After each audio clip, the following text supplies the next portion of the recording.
In the 1960s, the motorcycle industry was stagnant. Over the course of the decade, the flame of progress had dwindled to a slow smolder.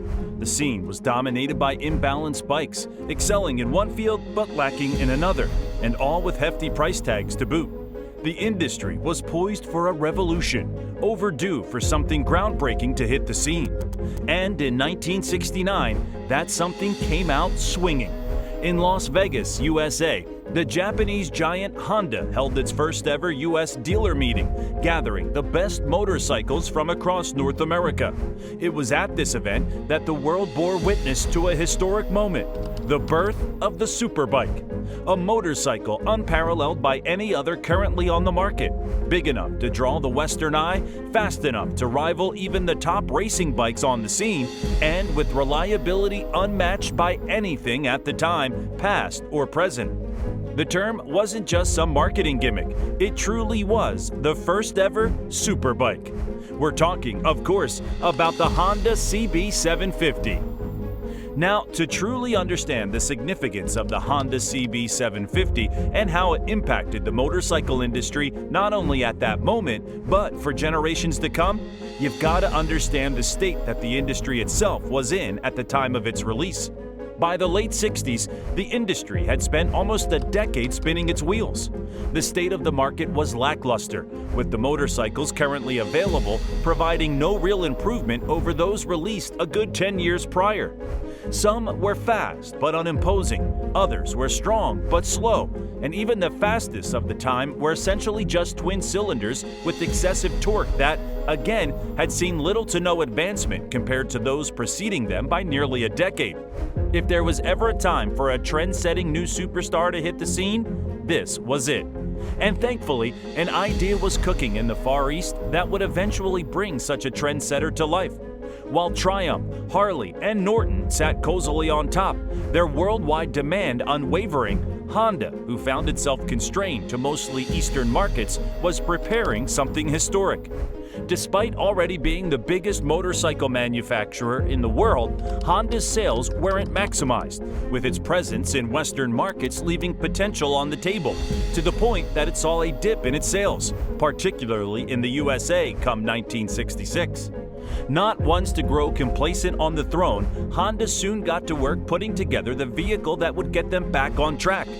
This, coupled with the introduction of new regulations to the GP restricting 500c engines to 4 cylinders, led Honda to announce a withdrawal from the race in order to focus its technological developments on the production of road bikes, despite 5 consecutive wins up until that point. Talk about ending on a high note. The main target of their newfound focus was appealing to U.S. markets, who, despite the technical superiority of Honda's motorcycles, were still dead set on a bigger is better approach. To the American rider, motorcycles weren't just a vessel for rocket sled performance. They were a means of recreation and relaxation, something to enjoy for what it was rather than what it could do. Yes, efficiency was lovely, and a well-built machine would always be appreciated. But the American biker wanted something that immediately portrayed power, a motorcycle that exuded abundance, an unsurprising inclination all things considered. In response to this, Yoshiro Harada visited the U.S. in the summer of 1967 to illustrate the technical superiority of the current newest model, the CB450, to the American Honda team. He held strong in his established notions of the purpose a motorcycle served, and if he could just illustrate this to the American team, then surely they'd understand. Do you think he was right? Yep, you guessed it, they didn't care. Despite the fact that it outclassed its competitors such as Triumph and Norton in almost every way, the feedback was the same. We want something bigger. It wasn't a matter of yield or efficiency to the Western rider. They weren't looking for a motorcycle that would win them a competition. They were looking for a motorcycle that would make them feel like a winner. And while you may have understood this point by now, Harada remained stubborn. It wasn't actually until a trip to Switzerland next year in 1968 that it really sunk in for him. When asked about this trip and how it shaped his vision of the ongoing project at the time, He spoke of how a policeman on a white police motorcycle came into the park where we were. He then got off his bike. I was watching it, thinking what a small motorcycle he was riding. But oh, was he in for a surprise. I was amazed to find it was a Triumph 750cc. So actually, the motorcycle was fairly big, but it looked small since the policeman was so big. I knew then that our bikes wouldn't sell in foreign markets if we kept building them according to our Japanese perceptions. It had finally clicked. As much as someone might tell you something, even scream it at you, sometimes you need to simply come to that conclusion on your own. And what the American Honda team could not achieve, this police officer in Switzerland portrayed clear as day, completely unaware of the profound impact he just had. This was the tipping point. Harada, and thus Honda, had now accepted what they must change in order to appeal further to foreign markets. Their motorcycles may already be superior machines. They may already offer a better blend and balance of features than any other sports vehicle on the market. They may even be the near inarguable best choice in terms of value for one's money. The fact remained that, despite all this, they were still falling short. Not because they weren't the best choice, but because they were the rational choice. And when it came to motorcycles, the beacons of freedom and ferocity, reason wasn't always what the consumer had in mind. Honda may have avoided it at first, but the conclusion they had finally reached was clear. They had kept things honed and humble for too long. It was time to be bold, to go big. This was strengthened further when American Honda service manager Bob Hansen flew to Japan shortly after to meet with Mr. Honda himself. During this meeting, Honda told Hansen about the secret king of motorcycles that they were currently working on and how his expectations were high for the impact it would have on the industry. Hansen, knowing that Triumph was currently developing a 750cc triple that would blow Honda's 600cc twin out of the water, told him it better not be a twin, instead suggesting that it should be a 4. And thankfully, his advice was taken on board. Having learned their lesson already, Honda knew not to oppose this new direction, but instead doubled down on the change they had made.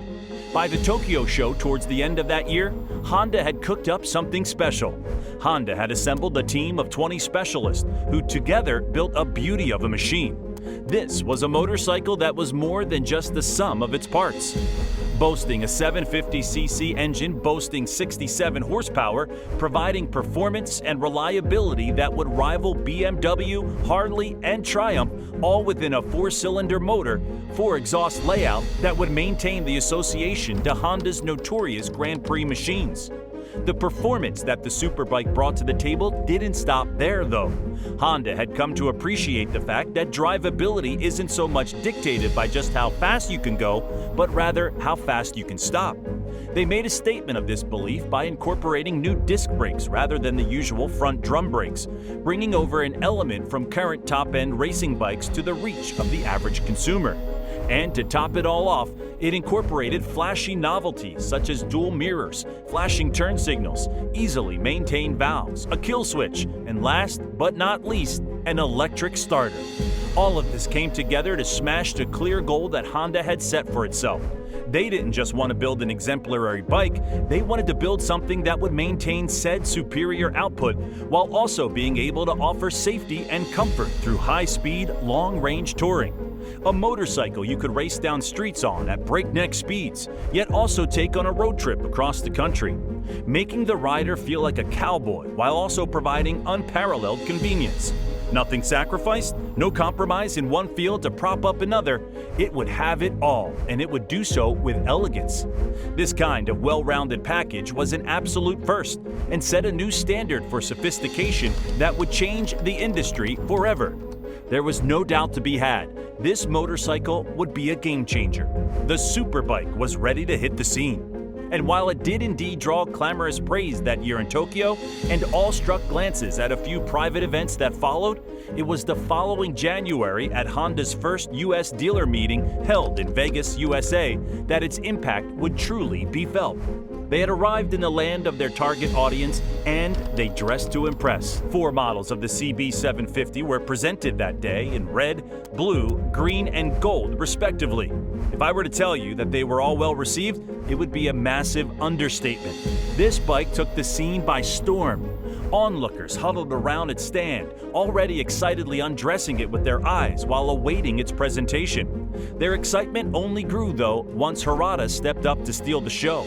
As he detailed everything the motorcycle had to offer, the crowd grew wilder and wilder. It outclassed every competitor, excelling in each category simultaneously, doing away with the idea of being a jack of all trades and opting to be a king instead. A perfectly balanced vehicle that left nothing on the table. And to top it all off, while the crowd was already dumbstruck, came the nail in the competitor's coffin. While the competition's prices hovered in the $2,800 to $4,000 range, the CB750 came in at a mouth-watering $1,295. The Superbike had been born. And you can see now how the term Superbike came to be the only accurate way to describe such a motorcycle. Anything else would be an injustice. Something too good to be true, yet there it stood in front of you. And this was apparent to everyone, not just enthusiasts. Honda had initially anticipated a production rate of about 1,500 units a year, but that would quickly fall short.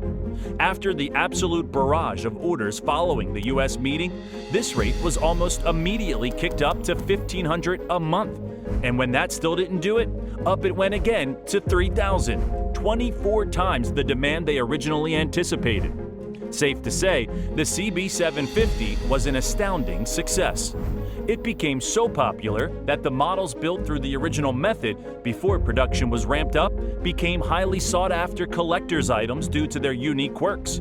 It halted the ongoing production of potential flagship vehicles by the likes of Kawasaki, forcing them back to the drawing board.